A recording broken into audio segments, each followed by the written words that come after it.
Hello friends, स्वागत है आपका आपके अपने YouTube channel struggle academy of commerce पे। और आज हम डिस्कस करने वाले हैं हमारा chapter number 1 class +1 commerce accountancy meaning and objective of accounting. This is our first chapter and today we are going to discuss our topic. जो हम आज टॉपिक डिस्कस करने वाले हैं वो है डेफिनेशन ऑफ अकाउंटिंग। ओके, इससे पहले हम एक टॉपिक ऑलरेडी डिस्कस कर चुके हैं, that is what is the need of accounting. Okay, तो आप जाके चैनल पे उस लेक्चर को पहले सुन लीजिएगा। तो चलिए शुरू करते हैं डेफिनेशन ऑफ अकाउंटिंग में। What is he saying that accounting is the art. अब जो अकाउंटिंग है, अकाउंटिंग को क्या बोला गया है कि ये एक आर्ट है। अब आर्ट क्या होती है ये समझना सबसे पहले बहुत जरूरी है। आर्ट जो है एक सिस्टेमेटिक बॉडी ऑफ नॉलेज होती है। क्या होती है? एक systematic body of knowledge. Body of knowledge एक सिस्टेमेटिक बॉडी ऑफ नॉलेज होती है। क्या? आर्ट, जिसको हम अपनी स्किल से, क्रिएटिविटी से या फिर अपनी प्रैक्टिस से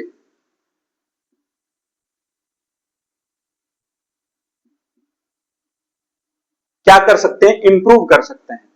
ओके, तो आर्ट क्या है? अकाउंटिंग जो है, अकाउंटिंग एक आर्ट है। आर्ट क्या होती है? एक सिस्टमेटिक बॉडी ऑफ नॉलेज होती है जिसको हम अपनी स्किल, क्रिएटिविटी और प्रैक्टिस से इंप्रूव कर सकते हैं, परफेक्शन लेके आ सकते हैं अपने अंदर। तो ठीक है, तो अकाउंटिंग को आर्ट क्यों बोला गया है? अकाउंटिंग को आर्ट इसलिए बोला गया है कि जैसे आर्ट के अंदर हम क्या करते हैं, अपनी क्रिएटिविटी दिखाते हैं, विद प्रैक्टिस आप उसको इंप्रूव कर सकते हो, अपनी स्किल वहां पे आप यूज कर सकते हो। तो ठीक उसी प्रकार से अकाउंटिंग के अंदर भी आप अपनी स्किल को यूज कर सकते हो, आप अपनी क्रिएटिविटी को यूज कर सकते हो, आप प्रैक्टिस के थ्रू उसको इंप्रूव कर सकते हो। और अकाउंटिंग के अंदर जो भी आपने ऑब्जेक्टिव अचीव करने हैं, आप उनको परफेक्टली अचीव कर सकते हो। तो इसलिए अकाउंटिंग को क्या बोला गया है? एक आर्ट बोला गया है। Okay, point clear? Next one. So accounting is the art of what? Art of recording. Art of recording. What do you mean by recording? Recording का मतलब होता है to record the transactions. To record the transactions। to record the transactions मतलब लेन then. लेन then मतलब जैसे मान लिया मैंने कोई चीज खरीदी है, मान लिया मैंने ये मार्कर खरीदा है, कैश दे दिया, मार्कर मेरे पास आ गया, कैश मैंने उनको दे दिया, तो that's a transaction, cash transaction. Okay, transaction अपनी कैश ट्रांजैक्शन भी हो सकती है और क्रेडिट ट्रांजैक्शन भी हो सकती है। तो सबसे पहले जो ट्रांजैक्शंस रिकॉर्ड करी जाएंगी बेटा, वो रिकॉर्ड करी जाएंगी जर्नल बुक के अंदर। कहां पे रिकॉर्ड करी जाएंगी? जर्नल बुक के अंदर जो है सबसे पहले रिकॉर्डिंग करी जाएगी। ठीक है ना? तो जर्नल बुक को सबसे पहले यहां पे रिकॉर्डिंग की जाती है जर्नल बुक के अंदर, तो इसलिए इसको बुक ऑफ ओरिजिनल एंट्री बोला जाता है। क्या बोला जाता है? Book of original entry. Book of original entry बोला जाता है, या फिर आप इसको बुक ऑफ प्राइमरी एंट्री भी बोलते हैं। Book of primary entry. ठीक है, तो ध्यान रखना आपने कि दोनों हम इसके हैं। बुक ऑफ ओरिजिनल एंट्री भी इसको बोला जाता है, बुक ऑफ प्राइमरी एंट्री भी इसको बोला जाता है। ठीक है, तो इसलिए accounting is the art of recording के सबसे पहले हम क्या करेंगे? रिकॉर्ड करेंगे। After that classifying. अब आपने जितनी भी जर्नल एंट्री जर्नल के अंदर करी है, जर्नल बुक के अंदर क्या होती है? जर्नल एंट्री होती है। क्या होती है? जर्नल। लेजर अकाउंट्स तैयार करेंगे, लेजर अकाउंट्स तैयार करेंगे। और जो लेजर अकाउंट जो हम तैयार करते हैं ना, तो वो हमारी क्लासिफाइंग की प्रोसेस होती है। ध्यान रखना आपने, लेजर अकाउंट्स कहां पे तैयार किए जाते हैं? क्लासिफाइंग की प्रोसेस के अंदर होते हैं। तो क्लासिफिकेशन आप इसको बोल सकते हैं। क्लासिफिकेशन का मतलब क्या होता है? ध्यान दीजिएगा, क्लासिफिकेशन का मतलब होता है, classification means Classification means to record all the transactions related to one person, one asset or liability at one place. Okay, keep in mind classification. Classification, what is the meaning of this? Classification means to record all the transactions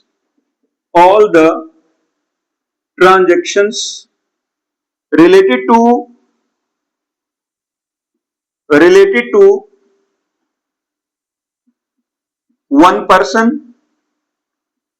one person, any asset or liability and any other at one place.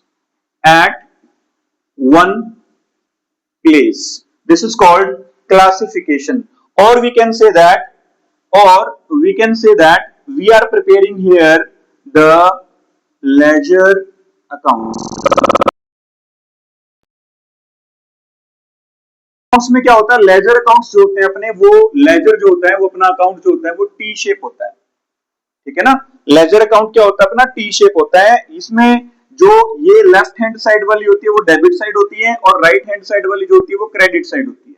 Okay, तो ध्यान रखना आपने।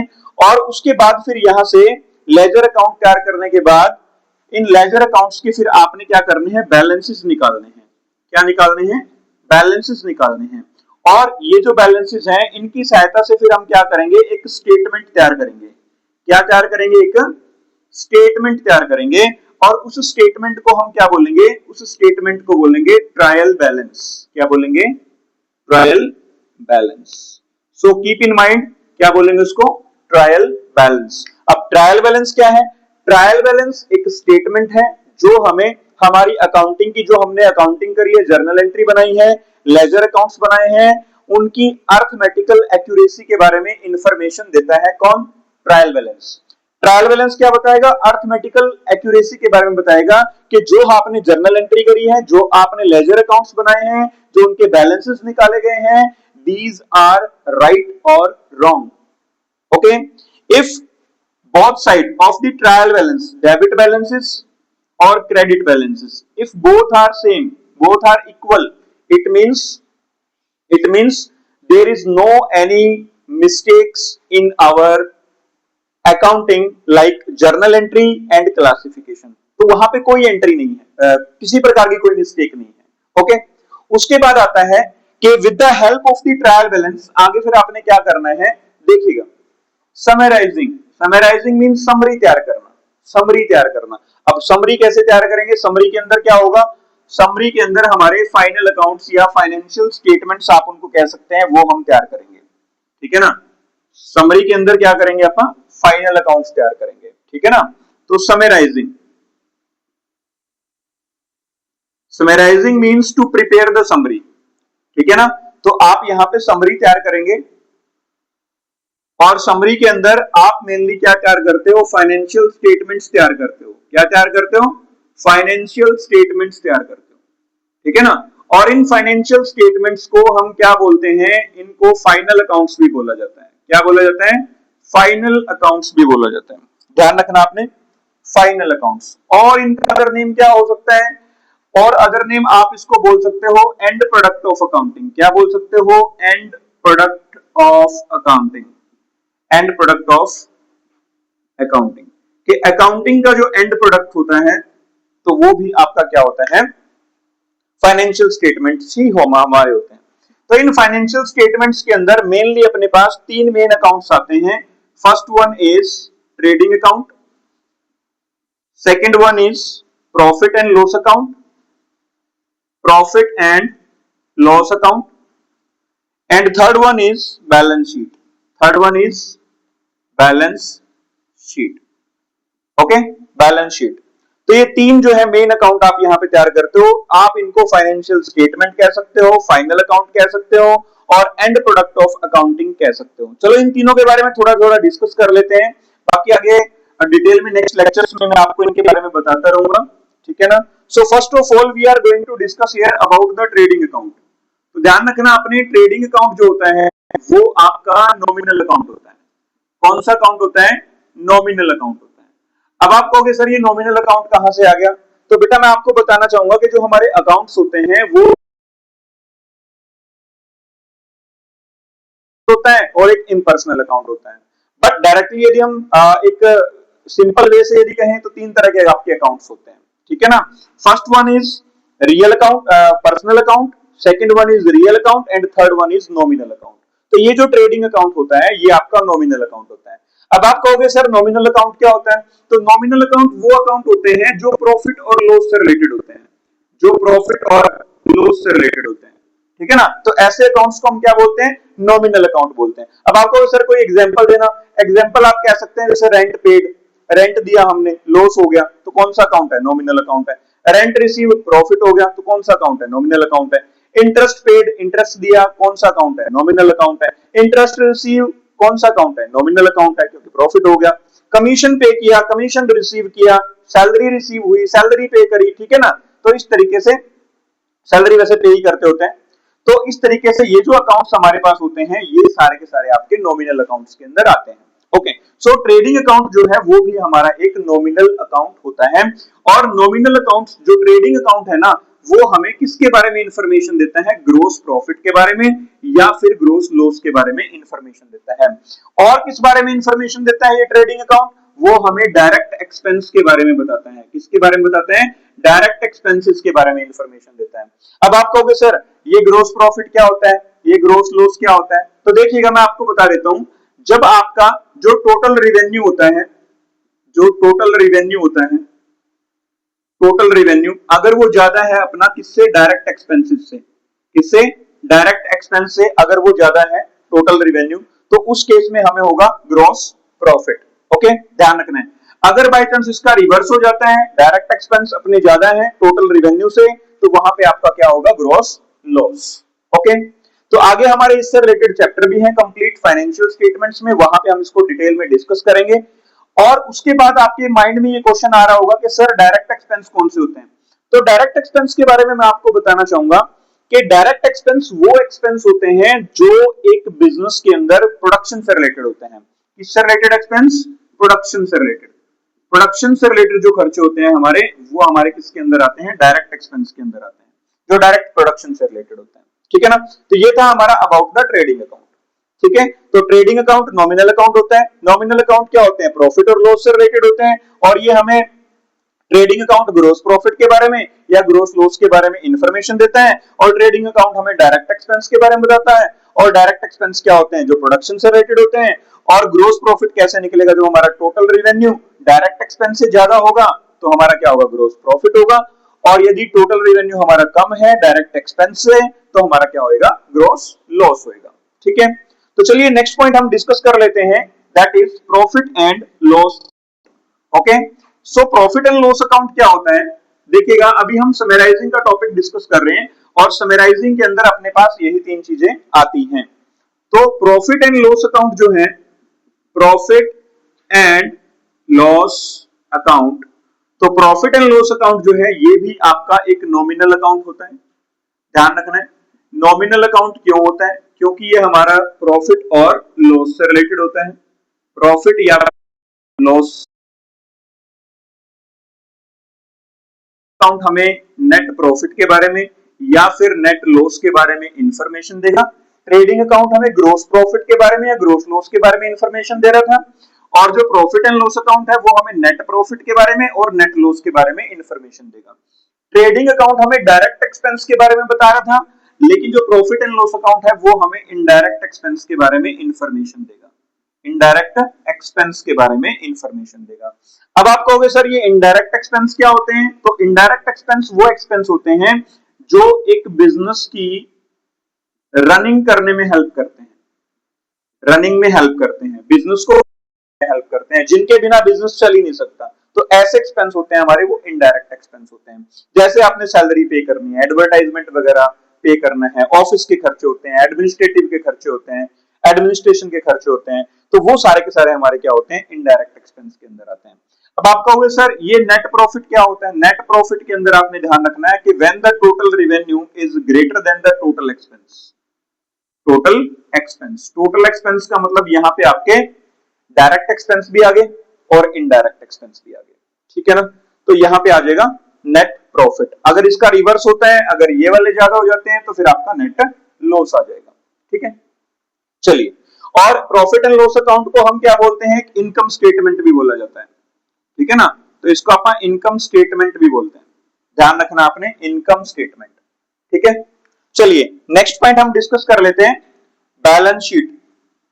Balance sheet, तो balance sheet क्या है, तो check कर लेते हैं इसको, बैलेंस। ठीक है, तो ध्यान रखना है, बैलेंस शीट जो है ये काफी इंपॉर्टेंट है भाई। बैलेंस शीट जो है सबसे पहले ध्यान रखना है, नॉट एन अकाउंट, अकाउंट नहीं होती। बैलेंस शीट जो है वो कोई अकाउंट नहीं है, तो क्या है ये, it is a statement, it is a statement. ये क्या है, अपनी एक स्टेटमेंट है। अब आपके माइंड में क्वेश्चन आएगा, स्टेटमेंट किस चीज की है जी, तो ये स्टेटमेंट है अपनी एसेट्स और लायबिलिटीज की, एसेट्स और लायबिलिटीज की। अब एक बात और आपके माइंड में आएगी, क्या सर बैलेंस शीट के अंदर जो एसेट साइड होती है और लायबिलिटी साइड होती है, क्या इसमें डेबिट और क्रेडिट साइड भी होती है? नो, बैलेंस शीट की कोई डेबिट या क्रेडिट साइड नहीं होती। तो ध्यान रखना है, इसकी एक एसेट साइड होती है और एक लायबिलिटी साइड होती है। हाँ, आप ये कह सकते हैं कि एसेट्स का जो बैलेंस होता है वो हमारा डेबिट बैलेंस होता है और लायबिलिटीज का जो बैलेंस होता है वो हमारा क्रेडिट बैलेंस होता है, ये ध्यान रखना आपने। अब बैलेंस शीट जो है, कि बैलेंस शीट की जो बोथ साइड होती है, बोथ साइड, बोथ साइड कौन सी, एसेट साइड और लायबिलिटी साइड, दोनों का जो टोटल होता है वो इक्वल होता है। दोनों का जो टोटल होता है वो इक्वल होता है। वो क्यों होता है जी, वो होता है जी हमारा डबल एंट्री सिस्टम के कारण। इसके कारण, डबल एंट्री सिस्टम के कारण। ठीक है ना, क्योंकि हमारी जो अकाउंटिंग होती है वो डबल एंट्री, एसेट्स और लायबिलिटी साइड होती है बैलेंस शीट की, वो दोनों क्या होती है, इक्वल होती है। और जो हमारी ये बैलेंस शीट होती है वो हमें बिजनेस की फाइनेंशियल पोजीशन के बारे में इंफॉर्मेशन देती है। इसके बारे में, फाइनेंशियल पोजीशन के बारे में इंफॉर्मेशन देती है। ठीक है, तो एक बात आपने ध्यान में रखनी है, फाइनेंशियल पोजीशन के बारे में इंफॉर्मेशन देती है। और बैलेंस शीट का एक दूसरा नाम भी होता है, वो होता है कौन सा, पोजीशन स्टेटमेंट। क्या होता है, पोजीशन स्टेटमेंट। इसको हम क्या बोलते हैं, पोजीशन स्टेटमेंट भी बोलते हैं। तो ध्यान रखना आपने, बैलेंस शीट कोई अकाउंट नहीं होती, ये क्या होती है, एक स्टेटमेंट होती है। स्टेटमेंट किस चीज की होती है, एसेट्स और लायबिलिटीज की होती है। और इसकी दोनों साइडें टोटल जो है वो इक्वल होता है। इक्वल क्यों होता है, because of double entry system के कारण होता है। डबल एंट्री सिस्टम आगे हम डिस्कस करेंगे इसी चैप्टर में लास्ट में। ओके, तो बैलेंस शीट जो है वो हमें फाइनेंशियल पोजीशन के बारे में बताती है। फाइनेंशियल पोजीशन का मतलब क्या होता है कि फाइनेंशियली वी आर स्ट्रांग और वीक। उसके बाद जो बैलेंस शीट है उसका दूसरा नाम क्या होता है, पोजीशन स्टेटमेंट होता है। ध्यान रखना आपने, आप इसको पोजीशन स्टेटमेंट भी कहते हैं। तो ये सारी चीजें तीनों जो हैं, तीनों account, trading account, profit and loss account और बैलेंस शीट, ये हमारे समराइजिंग के अंदर आते हैं। तो आप यहाँ पे समरी तैयार करते हो, और समरी तैयार किसकी सहायता से करी जाती है, with the help of the trial balance. तो ध्यान रखना आपने, तो ये चीज आपने यहाँ पे समझ में आ गई होगी। चलिए आगे डिस्कस कर लेते हैं, क्या कहती है डेफिनेशन। ठीक है, तो तीनों चीजों के बारे में ऑलरेडी मैं आपको बता चुका हूं। क्या, किस किस बारे में, कि accounting is the art of recording, classifying and summarising. अब आगे क्या कहता है, इन ए सिग्निफिकेंट मैनर, मतलब ये आपने रिकॉर्डिंग इस तरीके से करनी है, क्लासिफाइंग इस तरीके से करनी है, समराइजिंग सिग्निफिकेंट मैनर से करनी है, बढ़िया तरीके से करनी है। और इन टर्म्स ऑफ मनी, आपने सारी की सारी जो ट्रांजैक्शंस हैं या फिर इवेंट्स हैं वो ऐसी लेनी है जो आपकी फाइनेंशियल नेचर की हो। किस नेचर की हो, फाइनेंशियल ट्रांजैक्शन होनी चाहिए। ध्यान रखना, फाइनेंशियल चाहिए ट्रांजैक्शन। ट्रांजैक्शन आपकी दो तरह की होती है, एक फाइनेंशियल होती है, एक नॉन फाइनेंशियल होती है। नॉन फाइनेंशियल होती है, तो फाइनेंशियल कौन सी होती है, जो रिलेटेड टू मनी होती है, रिलेटेड टू मनी होती है। ध्यान रखना है, रिलेटेड टू मनी। और उसके बाद हमारे पास आता है कि ऐसी ट्रांजैक्शन जो हमारी नॉन फाइनेंशियल है, मींस टू से नॉट रिलेटेड टू मनी। ठीक है ना, नॉट रिलेटेड टू मनी। तो ऐसी ट्रांजैक्शंस को हम क्या बोलेंगे, नॉन फाइनेंशियल ट्रांजैक्शन बोलेंगे। नाउ सर कोई एग्जांपल दे दीजिए, तो देखिएगा फाइनेंशियल ट्रांजैक्शन के अंदर मान लेते हैं कि purchase goods of rupees 20,000, 20,000 rupees का गुड्स परचेज किया। अब गुड्स तो परचेज किया, ठीक है ना, लेकिन कितने रुपए का किया? 20,000 रुपीज का किया। तो कौन सी ट्रांजेक्शन होगी जी? Financial transaction. उसके बाद नॉन फाइनेंशियल, कहते हैं जी एक एम्प्लॉय था हमारे बिजनेस के अंदर,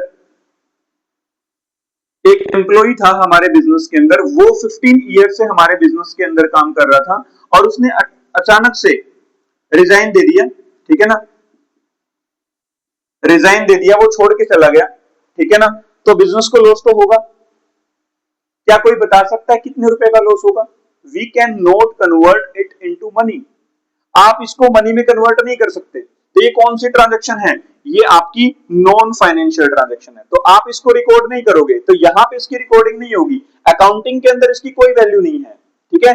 ध्यान रखना है, यहां पे आपने फाइनेंशियल ट्रांजैक्शंस को देखना है, ठीक है ना। तो फाइनेंशियल ट्रांजैक्शंस को यहां पे क्या किया जाता है? रिकॉर्ड किया जाता है।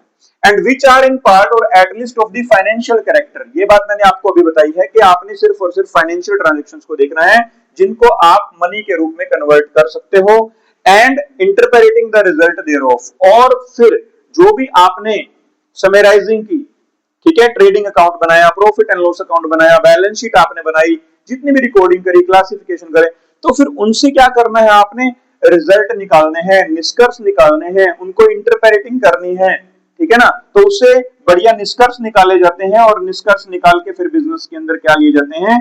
डिसीजन लिए जाते हैं। और डिसीजन क्यों लिए जाते हैं? ताकि जो अपना बिजनेस है, उस बिजनेस के जो भी हमारे ऑब्जेक्टिव्स होते हैं, उन ऑब्जेक्टिव्स को क्या किया जा सके? अचीव किया जा सके, ठीक है ना। तो इसलिए ये थी हमारी क्या? Definition of accounting. तो आशा करता हूं कि ये आपको समझ में आई होगी। फिर भी यदि कोई क्वेरी आपकी रहती है, कोई डाउट रहता है, तो आप कमेंट बॉक्स में जरूर लिखिएगा, ठीक है। So thank you very much for watching struggle academy of commerce, okay, special for you, okay, thank you.